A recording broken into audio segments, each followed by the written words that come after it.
بسم اللہ الرحمن الرحیم۔ السلام علیکم ورحمۃ اللہ وبرکاتہ۔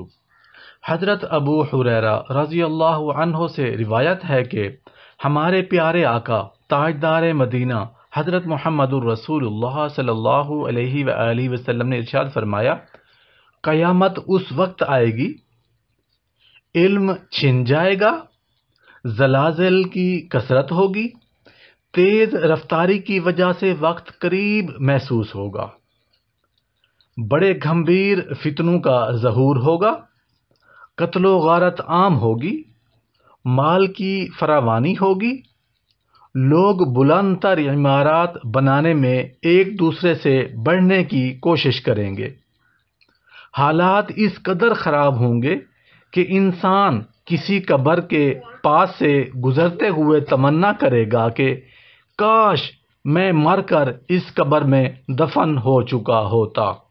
استغفر اللہ، یا اللہ پاک ہم سب کو ایسا دور، ایسا وقت عطا فرما، ایسا زمانہ عطا فرما جس میں آسانیاں ہوں، مہربانیاں ہوں، اللہ کی رحمتیں ہوں، آمین یا رب العالمین۔ السلام علیکم ورحمۃ اللہ وبرکاتہ۔